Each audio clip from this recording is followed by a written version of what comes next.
Halo teman-teman, kita bertemu lagi. Kali ini kita akan berbicara satu topik, yaitu tentang memberitakan Injil. Teman-teman, saya yakin bahwa banyak dari kita juga punya kerinduan untuk memberitakan Injil kepada saudara-saudara kita, teman-teman kita yang ada di luar sana.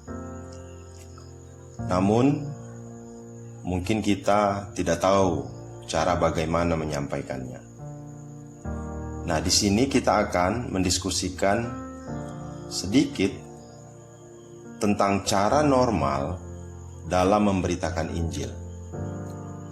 Kita akan diskusikan tentang cara yang normal dalam memberitakan Injil. Nah, teman-teman, kita tidak mungkin menceritakan seluruh isi Alkitab.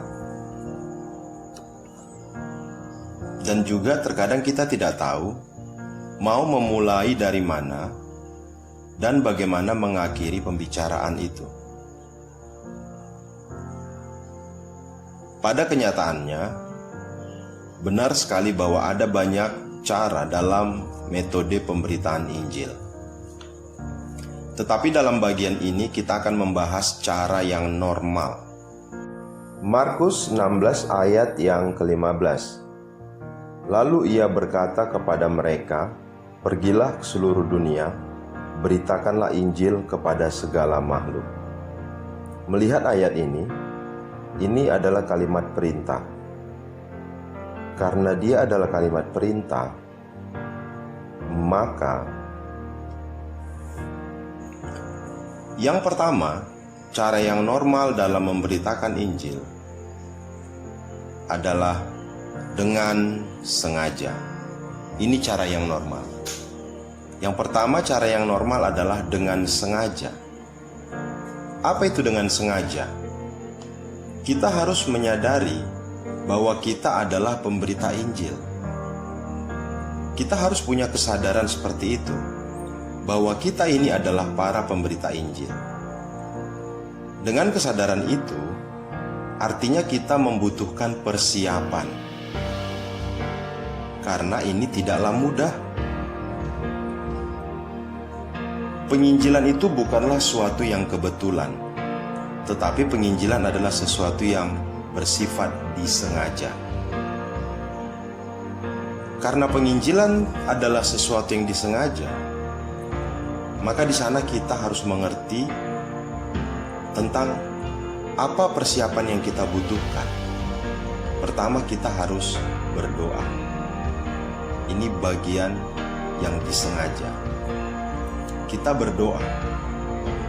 Berdoa artinya kita mulai mencatat nama-nama orang-orang yang ada di sekitar kita yang kita kenal, di mana mereka belum mengenal Tuhan Yesus. Tidak perlu banyak, mungkin 1-2 orang. Kita tulis nama-nama mereka yang kita kenal dalam buku tulisan kita.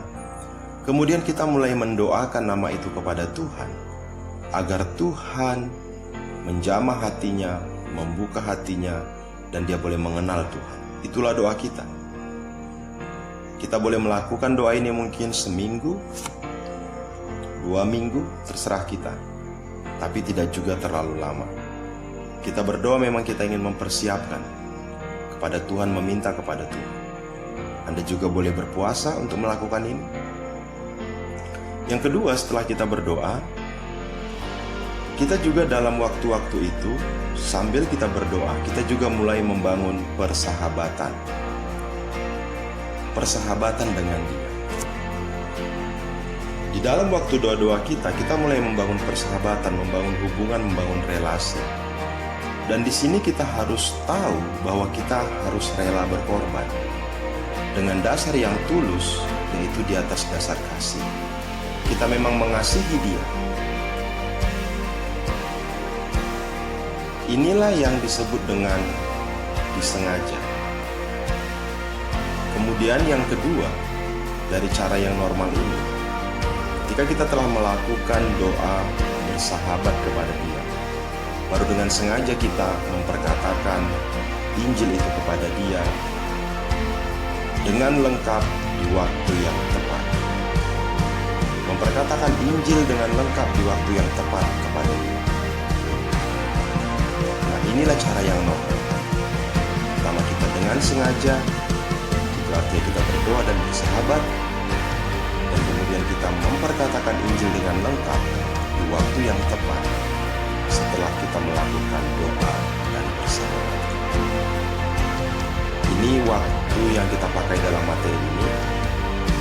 Untuk metode pemberitaan Injil kita akan bahas dalam video yang berikut. Tetapi dasar yang normal yang harus kita lakukan untuk semua metode ke depan yang akan kita diskusikan. Oke teman-teman, demikian apa yang boleh saya bagikan. Tuhan Yesus memberkati dan memberkati apa yang menjadi harapanmu, rinduanmu dalam memenangkan dunia. Shalom.